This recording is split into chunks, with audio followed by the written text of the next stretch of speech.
Hello, lecture number 2 for money and banking. Last class में हम लोगों ने देखा था कि मनी एक कमोडिटी की तरह यूज़ होता है और उसका एक स्पेसिफिक वैल्यू होता है और वो वैल्यू सभी गुड्स के करस्पॉन्डिंगली देखा जाता है। आज हम लोग देखेंगे कि मनी का डिमांड कैसे क्रिएट होता है या इंट्रिंसिकली कैसे हमेशा रहता है और उस डिमांड और सप्लाई को कैसे सेंट्रल बैंक और बाकी एजेंसीज कैसे रेगुलेट करती हैं। So let's begin. तो first and foremost is demand for money. Since we know कि मनी एक कमोडिटी है, कमोडिटी का हमेशा डिमांड रहेगा, कभी कम कभी ज़्यादा, बट डिमांड हमेशा ही रहेगा। मनी एक अकेला एक ऐसा कमोडिटी है जिसको आप कंज्यूम नहीं कर सकते, बट एक मीडियम बनता है to buy goods and services जो कि आप कंज्यूम करते हैं। तो it is as essential as some other goods. क्योंकि ये एक इंटरमीडिएटरी गुड है, आप उसको अपने पास रखते हैं, फिर किसी को देते हैं, आप उससे एक्चुअल सामान लेते हैं या सर्विसेज लेते हैं, कंज्यूमेबल आइटम्स या सम इलेक्ट्रॉनिक प्रोडक्ट्स जिसको आप कंज्यूम करते हैं। तो as a commodity is just an intermediary good. जिस तरह किसी भी कमोडिटी का डिमांड फ्लक्चुएट करता है बाय स्ट्रक्चरल फीचर्स या फिर उसके सप्लाई कंस्ट्रेंट के कारण, same demand for any commodity का प्रिंसिपल मनी के लिए भी अप्लाई होता है। मनी को भी एजेंसीज रेगुलेट करती है या regulatory body central bank regulate करती है और उसका demand depending on the market sentiments, economic sentiments and the regulation of the central bank fluctuate करता है the demand of that commodity, for in this case demand for money. अब demand for money important क्यों है? Money ensure कराता है कि उसका store value हमेशा एक स्टेबल लेवल पे रहे। किसी और कमोडिटी का उसके खरीदने के साथ ही या उसके क्रिएशन के साथ ही उसका डीवैल्यूएशन या लोग डिसइंटरेस्टेड हो जाते हैं after creating some product. Maybe ये चेयर है या पेन है, इसके क्रिएशन के साथ ही इसका वैल्यू डिग्रेड होने लगा because I am using it. अगर कोई इसको खरीदेगा तो he won't be paying the actual price जिसमें मैंने इस चीज़ को खरीदा था, क्योंकि आफ्टर अ सर्टेन यूसेज इसका वैल्यू गिर जाएगा because it has been used. Money के साथ ऐसा नहीं है। मनी को आप सिर्फ रेगुलेट कर रहे हैं ट्रांजैक्शन के लिए, उसको यूज़ कर रहे हैं और उसको सर्कुलेट कर रहे हैं, तो उसका वैल्यू यूजेबिलिटी के हिसाब से नहीं गिरता, उसका अपना एक वैल्यू रहता है। वो डिपेंड करता है कि वो same value of similar products या करेंसी कितना है मार्केट में। तो इसीलिए उसका स्टोर वैल्यू किसी भी कमोडिटी के कंपैरिजन में बहुत ज़्यादा स्टेबल रहे। दूसरा, demand for money. Demand for money is for basically two things. हम लोग पैसा चाहते हैं to consume something as an intermediary goods. उस सामान को खरीदने के लिए वी नीड मनी। तो एक फॉर कंजम्पशन पर्पसेस और दूसरा किसी भी चीज़ को क्रिएट करने के लिए you need something to produce some goods. जैसे कि आपको अगर टेबल प्रोड्यूस करना है यू नीड वुड।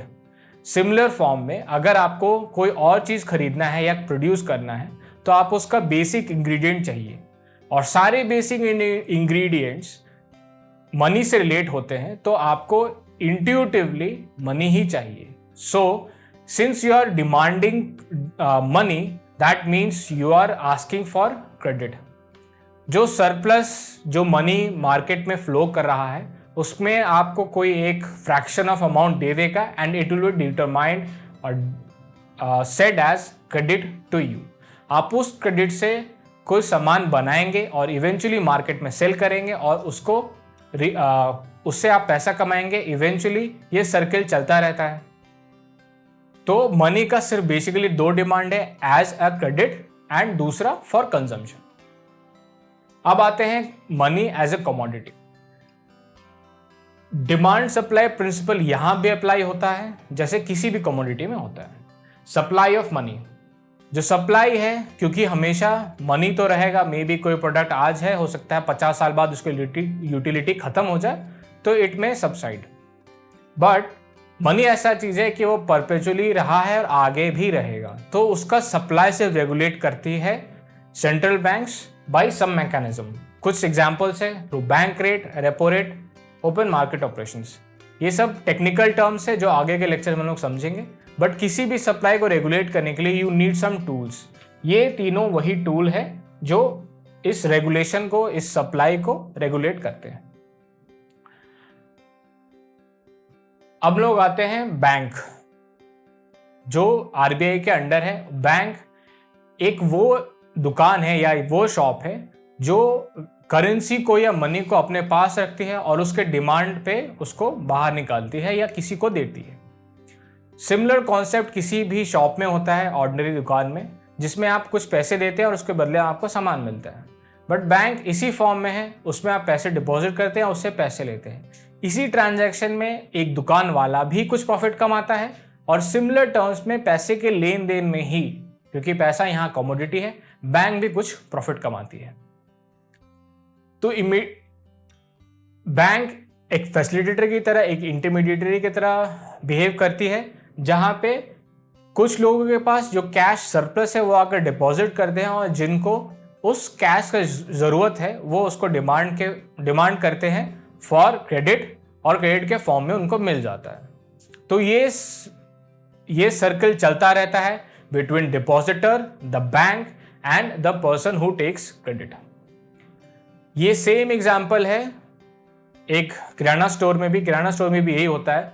कोई प्रोड्यूस करता है कोई सामान, वो आके किराना स्टोर में रखता है and eventually you buy. Same principle यहाँ भी है। किसी के पास सरप्लस कैश है, that person stores that surplus cash in a bank and the person who needs credit asks credit from the bank and he gets it. अब यहां पे मनी का क्रिएशन कैसे होता है? Because in any economy there is limited amount of currency or the value of currency is very limited. Create कैसे हो रहा है? Creation of money at bank is by the bank itself and RBI is the facilitator by using these three or many other tools. तो simple है कि जिसने deposit किया है पैसा वो कभी ना कभी डिमांड कर सकता है, but somebody is asking for money as a credit. तो बैंक क्योंकि एक फैसिलिटेटर है, वो उसमें का एक फ्रैक्शन उठा के जिसको क्रेडिट चाहिए उसको दे देगी और इवेंचुअली जो क्रेडिट दिया है उससे वो इंटरेस्ट कमाएगी और वो इंटरेस्ट का कुछ पार्ट अपने ओरिजिनल डिपॉजिटर को देगी और कुछ पार्ट अपने पास रखेगी। तो जो इंटरेस्ट वो अपने पास रख रही है वो एक क्रिएशन ऑफ मनी हो जाता है। और यही सीक्वेंस चलता आया है फॉर सेंचुरीज और आगे भी चलता आएगा। ये सिंपल तरीका है मनी को क्रिएट करने का, क्योंकि जितना बड़ा क्रेडिट का डिमांड होगा और प्रोपोर्शनली जितना डिपॉजिट होगा उसी के बेसिस में क्रिएट होगा कि कितना मनी क्रिएट हो रहा है। और इसी को आरबीआई रेगुलेट करती है थ्रू इंटरेस्ट रेट। वो हम लोग आगे देखेंगे कि वो मैकेनिज्म कैसे काम करता है। तो अगर हम लोग बैंक के पर्सपेक्टिव से देखें तो जितने भी असेट है, लाइक असेट मतलब सिंपल टर्म्स में जो आपको रेवेन्यू जनरेट करके दे रहा है। तो बैंक को अगर ऐसा देखा जाए कि बैंक को रेवेन्यू जनरेट करके, प्रॉफिट जनरेट करके कौन दे रहा है, तो पहला वो जिसने क्रेडिट लिया है वो इंटरेस्ट पे करेगा, जिसने लोन लिया है उसने इंटरेस्ट पे किया है, तो वो उसका असेट हो गया। तो जो एक्चुअल अमाउंट है जिसको बैंक ने ऐसे क्रेडिट दिया वो उसका असेट हो गया। और ऐसा भी असेट होता है जो बैंक कहीं रिजर्व करके रखती है in terms of may be liquid form, cash के फॉर्म में, या मे बी गोल्ड या अदर थिंग्स, जो उसका एसेट हो गया, जो उसको रेवेन्यू जनरेट करके देगा। लायबिलिटी, जहां से आपके घर से पैसा जा रहा है, सेम प्रिंसिपल बैंक में भी लगता है। तो जो डिपॉजिटर डिपॉजिट करता है specific amount to the bank, उसको एक स्पेसिफिक इंटरेस्ट रेट पे करना पड़ता है बैंक को। तो क्योंकि पैसा बैंक से किसी और के पास जा रहा है तो it is liability.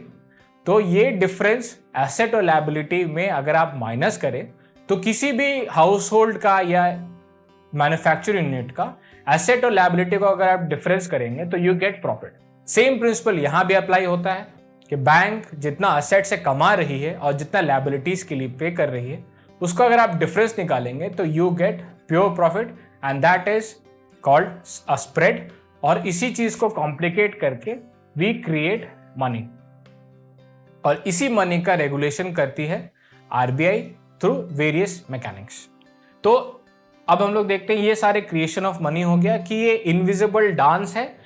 The money is created is again lent out. जो पैसा एज अ प्रॉफिट किसी बैंक ने बनाया वो उसका इनकम हो गया, फिर वो इवेंचुअली किसी को लेंट आउट करेगा और वो फिर उससे कमाएगा, and this cycle goes on. और ऑब्वियसली कमा कौन रहा है या क्रेडिट कौन ले रहा है? जिसको कोई सामान प्रोड्यूस करना है, वो सामान प्रोड्यूस करेगा, फिर सामान बेचेगा, फिर उससे कुछ प्रॉफिट कमाएगा, फिर बैंक के पास डिपॉजिट करेगा। तो bank is just a facilitator of depositing and allowing credits, और इसी प्रोसेस में इट क्रिएट्स मनी।